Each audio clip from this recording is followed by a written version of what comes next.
Add water in a pan.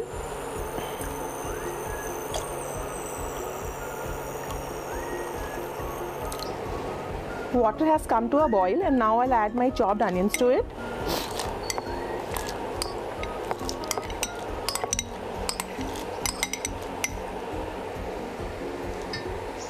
Along with the cashew nuts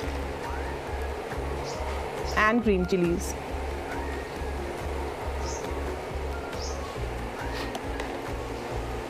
We'll cook it for 2 to 3 minutes until the raw smell of onion is gone, and we'll just kind of grind it into a fine paste afterwards.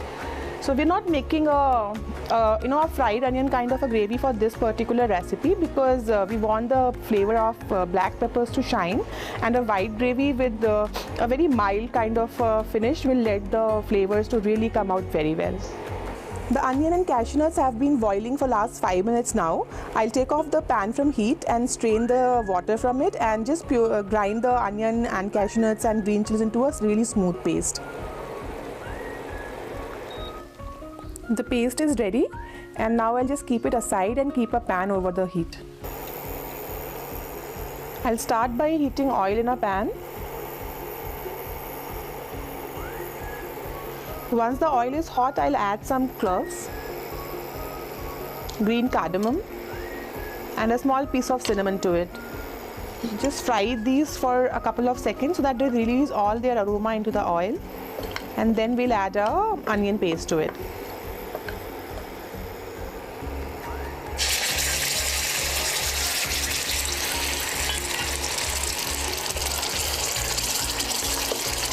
I'll fry this paste for 8 to 10 minutes until all the raw smell is gone. Although we had cooked the onions before, but still we want to be sure that nothing raw tastes when you add chicken to it.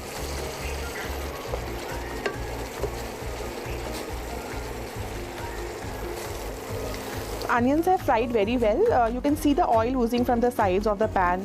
Now make sure to fry the onions only on medium heat, and always keep scraping the pan so that all that the things, they are stuck at the bottom, they get mixed with the onions and do not get burnt.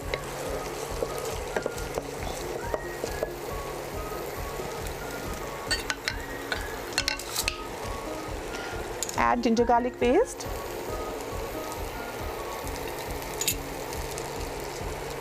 And fry for another 2 minutes.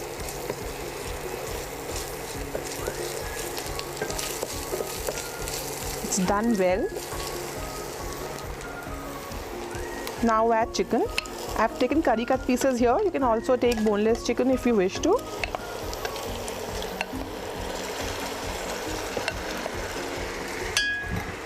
And now increase the heat to a high.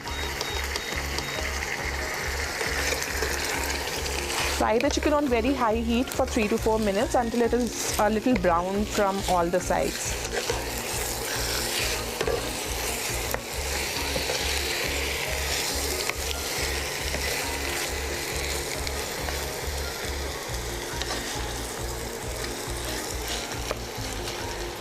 Chicken is sauteed well now.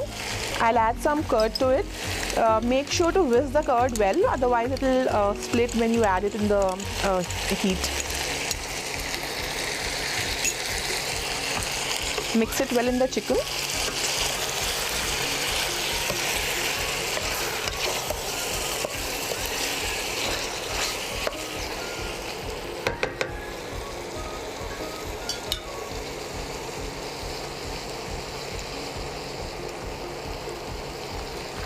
And now we add our dry masalas to it.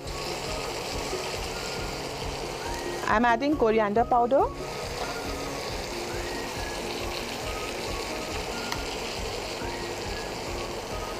cumin powder, and salt to taste.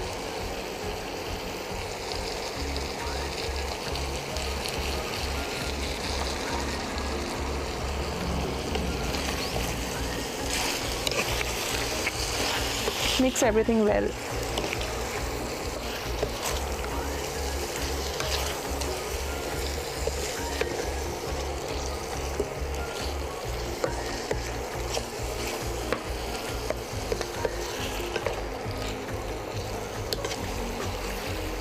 We'll cook the chicken for 3 to 4 minutes now for the masalas to fry well and to get their raw smell gone.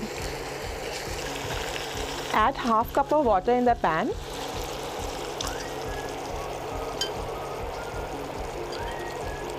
Along with 1 teaspoon of black pepper powder. I have used fresh homemade black pepper powder, but at this stage, if you wish, you can use the store-bought one as well. But at the end, we will add homemade freshly ground black pepper, lots of black pepper powder to this curry to give it a very nice peppery taste. Now let this curry cook for another 3 to 4 minutes until oil separates on the side, and then we'll cover and cook it. I'll add another half cup of water in the pan and cover and cook until the chicken is done. It will approximately take 30 to 35 minutes for the chicken to cook very nicely.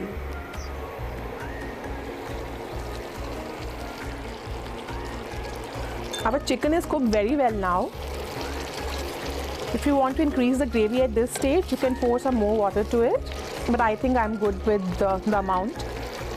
And now I'll add lemon juice.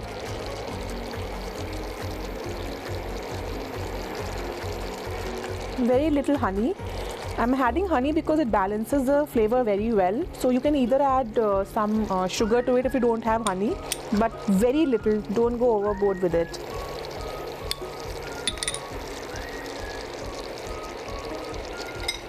Some kasuri methi. And now here I am adding a whole lot of freshly cracked black pepper.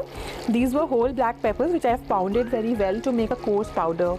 So this is what will give our Kali Mirch chicken a very Kali Mirchi, a peppery flavor. Now mix everything well.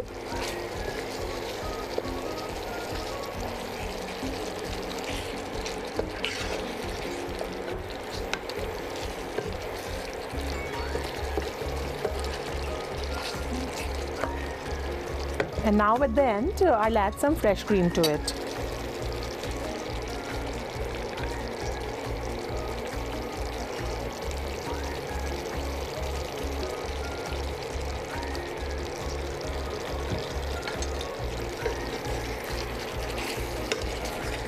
The chicken is almost ready. After putting fresh cream, we don't want to cook it for a long time. So just cook for another 1 minute and that's it. You can serve this chicken with any kind of Indian bread. It goes very well with lachha paratha or naan or even with a simple pulka. And if you can increase the gravy a little bit, you can serve it with some rice as well.